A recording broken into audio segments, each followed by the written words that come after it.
Hello and welcome to the Digible Dudes podcast. I'm David, and back on September 30th, we had the second annual Digible Summit. This summit had to be hosted online, obviously due to the pandemic. And during that summit, we had a couple of different breakout sessions. In particular, the ones that we're going to be talking about today are the Mastermind sessions.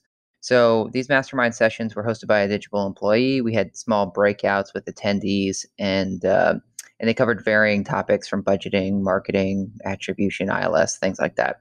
And we thought it would be really nice to have a quick interview with the person that hosted the session, just to share the knowledge about what was spoken about and what people learned during the quick 30 minutes. So today I've done a quick interview with RayAnn Ortiz. She hosted a session on marketing where she covered people's favorite marketing channels, tips and tricks from herself and then the attendees there, and just anything, generally speaking about digital marketing. So please enjoy this short 20-minute interview with RayAnn. Hope you get some value out of it.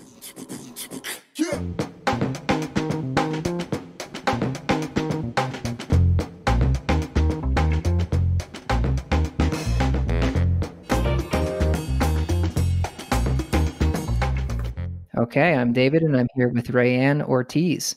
RayAnn, introduce yourself.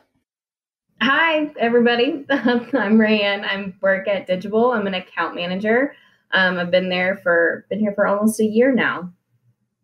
Cool. So now no longer do you talk about whoever you worked for before and use them in the first person, like the we. Now we have become your we. Fair? Wait, what? You don't know what I'm talking about? You know how like when people first start a job and for like the first 6 months that they're at the new job, if they talk about their old job, they act like they're still there. It's like, oh yeah, well at McDonald's, here's how we flip burgers. And it's like, all right, but you've now moved to Burger King. So like, when are you going to stop acting like you work at McDonald's? Did I say we for something else? No, I'm just saying that now after a year, you're totally through that, right? Yeah. Oh, yeah, totally. I don't talk about and the only time I talk about what I used to do is when attribution comes into play, because affiliate marketing is the only place you can fully track attribution. Dude, I forgot that that's what you were into. You were, it was like hardcore affiliate marketing, right? Where everything was charged back based on the success. Yeah. Yeah, I did affiliate and influencer marketing, and it's just a really different type of world because attribution is basically it's able to be tracked because you're placing a code on all of your affiliates' websites. And so that code leads back to a direct sale. And so it's really the only market, I think, within the marketing realm that you can fully track attribution. And you can choose whether that attribution is first click or last click. So, yeah. That's cool. So that's very similar to actually how the hotel space works, right? So like if you're Travelocity, you get paid on like who sent this to me or whatever. Like Travelocity got this booked and it's all matched, which is similar in this space. The closest thing we have is probably Apartment List, but Apartment List doesn't do the matching. As far as I know, last time I was talking with them, they don't do it in real time. They get like a report afterwards that they try to match back. So a little bit more messy than what you were dealing with. Yeah, I mean, we would get reports, daily, but it's just on like a grander but smaller scale because you're dealing too with like a lot of bloggers, a lot of independent bloggers that just have websites and they'll write about you and they just put their affiliate links, or like influencers that just put links into their bios or something like that. And so it's a much broader scale, but very small. So like you could have thousands of affiliates, but only your top like 10% are actually going to drive traffic. And of those top 10%, maybe 3 of them are going to be actual bloggers. I have one more follow-up question on this, and then we'll get to the real title of this episode. But okay. When you were in this world, this influencer, blogger, affiliate marketing world, did it give you the itch to be like, I'm going to write a blog about shower scrubbing, whatever, your niche would be, like to become your own influencer and affiliate marketer? I kind of did actually. So when I first started, I was it was a few years ago, or a year and a half, 2 years ago or something. And so And it was my first agency job. And so I felt like I had to have like this sort of presence and like on social media in order to be able to speak to what I was doing in influencer marketing. So a little bit, yeah, where I mean, I was just super active on like LinkedIn more than anything because that was like my niche was marketing, was just knowing marketing. And so, yes, in a way, but after about like 6 months, it got really exhausting. And I was like, this is stupid. I don't really actually care about being an influencer. Yeah. What was the biggest, I don't know, success of or piece or whatever you did when you were actually into it before you were like, screw this? Yeah, working with a company called, I almost said property, Yoga International.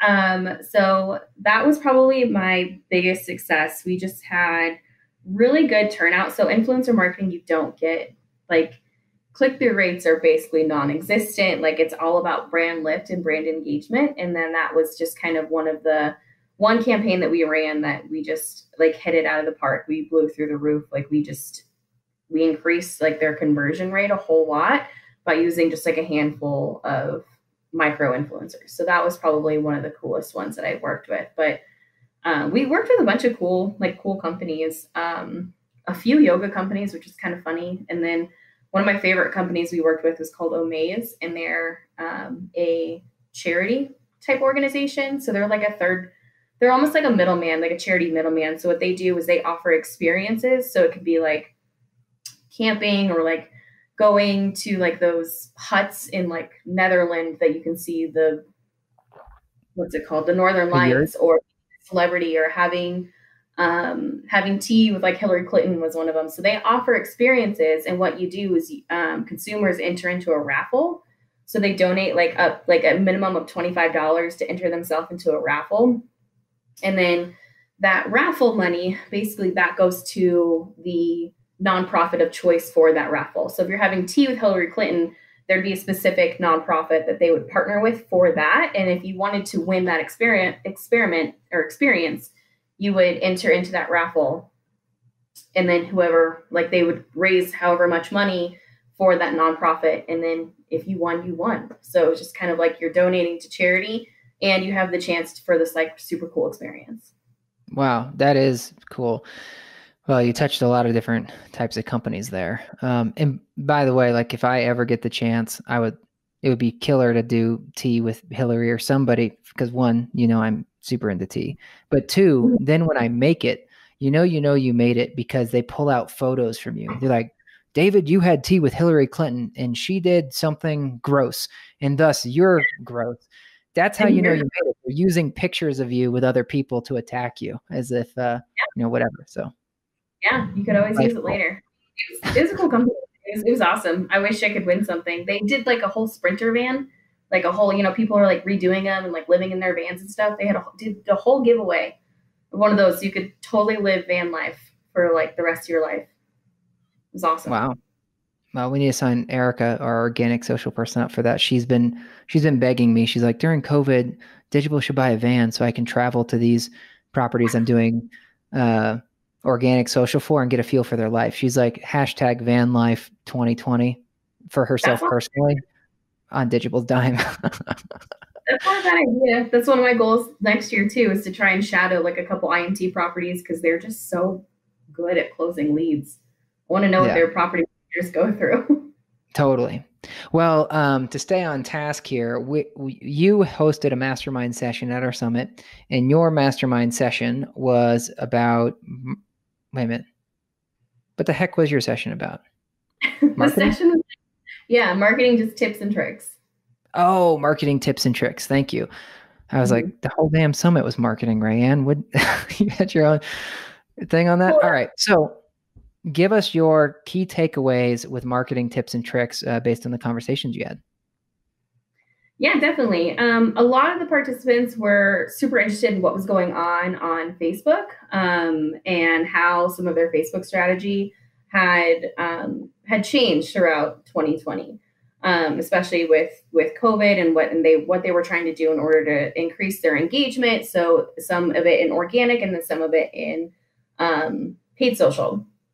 So some of that came back with taking more surveys, trying to figure out what their current renters love to talk about on social, talking a lot about pets and dogs and what's going on, online, some online activities that you could do while everybody was stuck in the house. And then in the paid social world, just working with videos. So a lot of the feedback that we had gotten is that they had loved using videos in their paid social strategies. They were getting a lot of engagement, a lot of watches, and just really reaching a lot more prospects through those two types of metrics. Okay, cool. And did any of them have any tips or tricks? Like if they haven't been able to afford getting a full production video, what do you do then? Oh yeah, totally. And us personally too, like we've worked with clients where they just use cell phone videos, so like just a regular iPhone video. And really, a lot of the tips that came out of it were to mirror the platform that you are on. So if you were going to post videos on Facebook, you could probably put them in a horizontal view so that everybody, you're matching the orientation of that social media platform. Versus if you wanted to do videos on TikTok, for example, then you would do that like as a vertical view. So, almost everybody, no one really said that they had a professional team like come out and take like crazy professional videos. A lot of them were done via cell phones, and those could be done from either the property managers, even some of the regional managers did those. So definitely not super limiting to use video in paid social. Well, I've got a fun fact for you.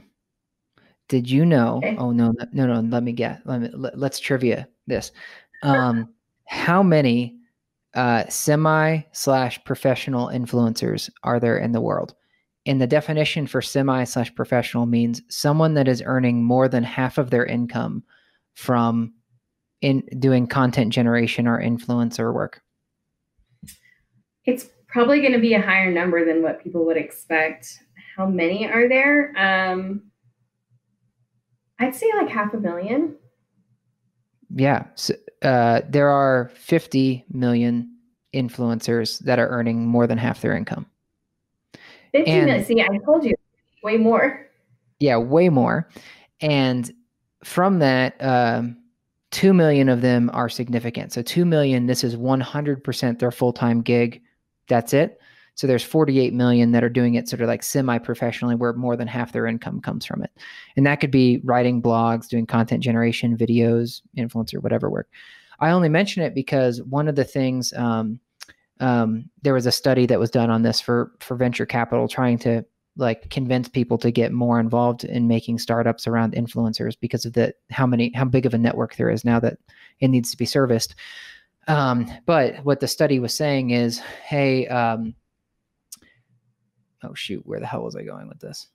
Oh, so they were saying that the reason there's been such a rise of these influencers is because back in the day, you wanted to be on ABC and you did a super like glossy commercial thing. Or if you were in like Cosmo magazine or whatever, right? It was like a very glammed up version of whoever it was. But that the general public doesn't connect very well with that because they're like, oh, I can never achieve that status. Hence the body issue problems I have, right? So they're saying influencers did really well because they don't gloss everything up. They show more a real person, and thus people are connecting with brands more that these influencers are representing because they're like, oh, I can relate to that person. They're not totally glammed up. Right. And so my point here is I'm just trying to help make your argument on this tips or trick. Like you can use a cell phone video for your Facebook advertising. You don't have to glam it up because people right now are wanting to connect with brands that are not trying to make everything picture perfect because it's just something that they don't connect as much to. Yeah, totally. I think humanizing the experience is definitely something that not only brands but properties should take advantage of. People don't want to see, obviously, we talk a lot about amenities and what's offered at the property, but they want to know what life is like at the property. Who are they going to be talking to every day too? So definitely putting a human touch behind your brand and behind your property. It's going to get your residents and prospects to kind of connect with you even more. You know, you don't want to, like, it's your home. You don't want to walk into a property tour or walk in, you know, and feel like you're not really a part of a community. Like you're in a home, you want to be comfortable and you don't want it to feel so stale and not fun. Yeah. Cool. So a lot of stuff around social. Did you guys get into any tips or tricks when it came to a good portion of their budget, which would be either ILS or paid search? Yeah, a little bit. A lot of what we got into with paid search had to do with testing out some different targeting options, testing out some different copy, and how you do that, and what things you could test, and what could lead to some more qualified applications versus just kind of getting a huge flood of unqualified applications and kind of having to weed out the rest. So some of those tips were, you know, if you're going to test out some different metrics or some different avenues in paid search, to test out some different targeting. So how are you targeting your prospects? Are you targeting prospects just kind of anybody that's on the internet and you're trying to capture anybody with these keyword searches? Or are you targeting prospects based on, you know, some local employers in the area? So are you talking about, you know, I have an Xfinity building right next to this property. Are we utilizing that search criteria, you know, apartments near Xfinity, as a targeting option?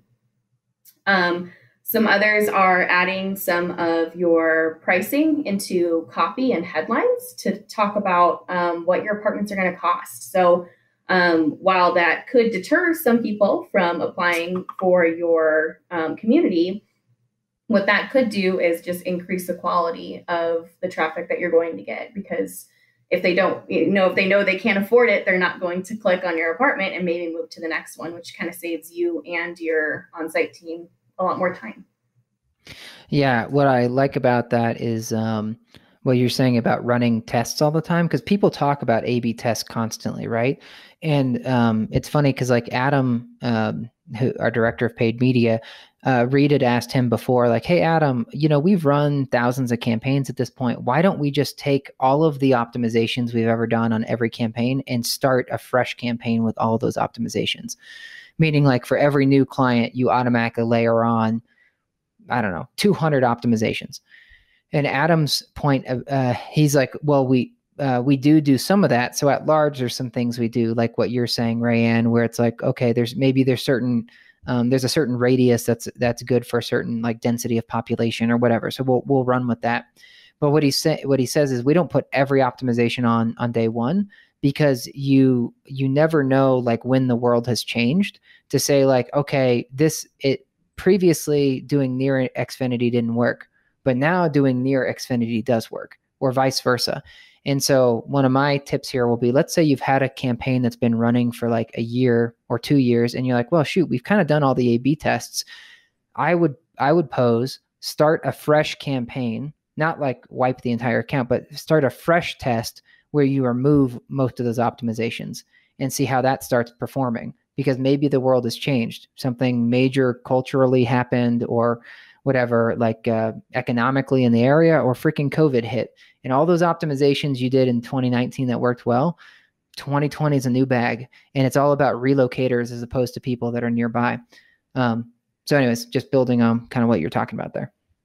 Yeah, definitely. I think a lot of what we talked about too with paid search, a lot of what you mentioned too, was just the ebb and flow of how campaigns can perform. And so adding in certain optimizations at certain months, you know, doesn't necessarily hurt your campaign, and it just gives you a good idea of what could work, you know, from month to month, and it gives you an idea of what people are searching for what they're searching for at that time. Because there's definitely an ebb and flow when it comes to different keywords, different targeting. You know, there's just different things that trigger at different times to be able to help that. Like one example is like 3-bedroom apartments, where previously there weren't a huge focus for a lot of properties, but now we're seeing like 2 and 3-bedroom apartments being the number one focus, because that's just where people want to move. People are wanting more roommates right now. And so that's kind of just a good example of where previously we weren't seeing a lot of activity for those types of apartment floor plans, but now we are. Yeah, co-living. A lot of people were talking about at the summit because of that. So, I know we're basically out of time because I spent too much time just jabbering with you, but give me, what was the most surprising thing that came out of your conversations here? And if you're like, meh, everything's old hat because I'm, as you say on LinkedIn, you're a digital marketing nerd. So maybe you as a nerd were not impressed, RayAnn. What, if not, then what was like, what is something that we missed that we should all know? Yeah, I think one thing that was maybe not surprising, thanks for calling me out there, David, on my LinkedIn. Maybe one thing that wasn't super surprising, but eye-opening for a lot of the participants was how paid social interacts with your B and C plus types properties versus an A property, A class properties, and how those might be a little bit different. And A class properties, they can show off a lot of the amenities. They have the pretty finishes and things like that, where they're seeing super high engagement. And then B and C class properties are having to be a little bit more creative with a lot of their paid social strategy, because maybe they don't have the top of the line finishes, or don't have washer and dryer unit, or whatever that might look like. And so one thing that everybody kind of took away was just how do we make this different for our B and C class properties? And a lot of that was just building a little bit more of a creative audience in your organic strategy, and trying to engage more with those prospects on a different level. Hey, here's a great restaurant that's nearby our property, or here's what we're hosting here, or here's what you can do within 5 miles of our property, and things like that. So kind of just taking a different perspective for those A, B, and C class properties. Yeah, I dig it. So basically what you're saying is, if you have something where you're like, shiz, I don't want to sell this thing, or I wouldn't live here. So what do I talk about? Because you don't have the amenities, the whirlpool or whatever to live on. Instead, you might try to feel more in touch with the community. To say like, yeah, okay, we may not have the golf simulator on campus, but what we know is we're super in tune with Ray's Deli or whatever else, and we'll be able to make this feel more like home. And so it appeals to people that may be looking more for that, let's say, community angle than they just want to be wowed with whatever cool, lazy river you have installed. Yeah, totally. And it's, what's nearby that's going to help your residents like live easier, I guess is the best way to say it. Are they close to their office? Are they close to their commute? Are they, within walking distance of some of their favorite grocery stores or restaurants or things like that, where, the living inside the apartment itself might not be quite as fancy with like, granite crazy countertops and, like you said, whirlpool, but what other benefits are they getting from living there and living within that community? Yeah. Well, cool. Thanks for giving us the recap, RayAnn, and thanks for just chilling with me. And then looks like I've got to get you scheduled to have you back on to talk about some of the other cool stuff that you're involved in. As I learned before this, you have a lot of opinions on knock and how to set that up properly. Yeah, absolutely. I'd be happy to come back. Thanks, David. Cool. See ya. Bye.